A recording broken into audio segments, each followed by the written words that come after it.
The message came at 1:03 a.m. No hello, no hesitation, just, "I'm not coming back. I've met someone much better and younger than you." The second message landed 30 seconds later. Also, "I've transferred our joint savings into my account. Good luck." I stared at the phone until my reflection blurred in the black glass. Then I typed, "Sure, enjoy your new life." She took it as surrender. It wasn't.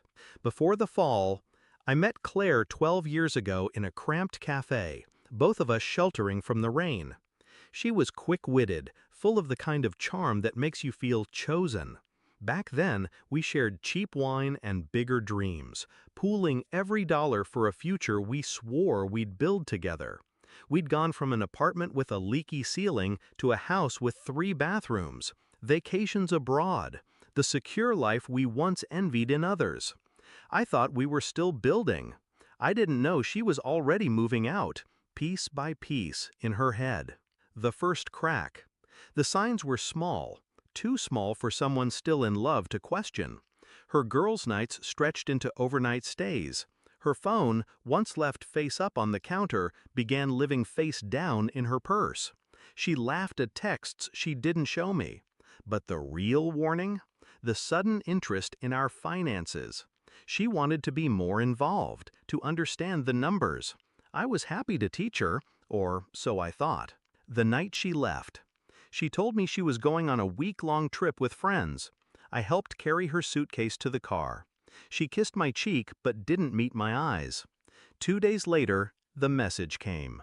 The switch in my head. Shock didn't last long. Neither did anger. Claire believed she'd outplayed me. She'd moved our joint savings into her account thinking it was final. She didn't know that months earlier I'd restructured everything. Legally, that joint savings account was tied to our business, a business registered under my name alone. Every cent in it was listed as company capital. And company funds? They don't just belong to someone because they click transfer. They're recoverable, and in the meantime, frozen. Step 1. The quiet lockdown. At 7:45 a.m., I called the bank, reported an unauthorized withdrawal from business funds. The account she'd moved the money into was immediately locked pending investigation. Her balance was now as untouchable as the moon. Step 2. The legal net. Next, I called my lawyer. Divorce papers were drawn up that morning, citing asset misappropriation.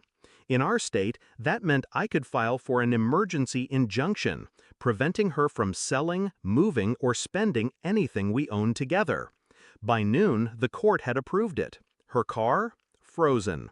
Her half of the house? Frozen. The emergency fund she thought I didn't know about? Frozen. Step 3. The public curtain drop. Claire liked appearances. She'd built her social media presence like a stage set. Glamorous photos, travel shots, perfect marriage captions. I didn't say a word publicly.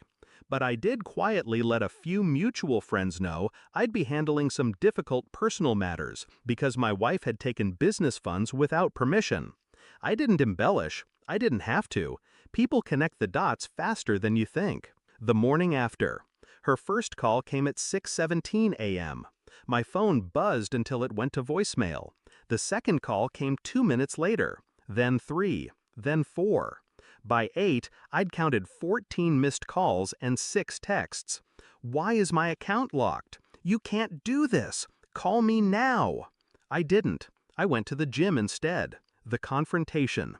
That evening, she showed up at the house, pounding on the door. I opened it just enough to see her. She was still in travel clothes, makeup smudged, hair wild. "What the hell did you do?" I kept my voice calm.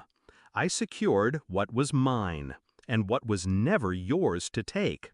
It was our money," she spat.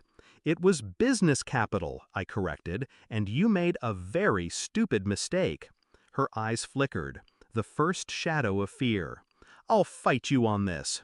"You can try," I said, "but the more you fight, the more the truth comes out.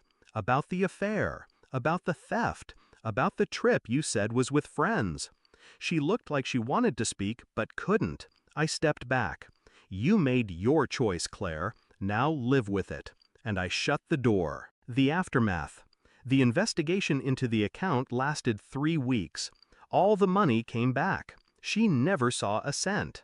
The divorce finalized faster than I expected, mostly because she stopped fighting when her lawyer explained just how badly she'd cornered herself. She left with her clothes, her car, and the man she'd chosen over me. 3 months later, I heard he'd left her too. Reflection. I don't hate her. Hate would mean she still mattered.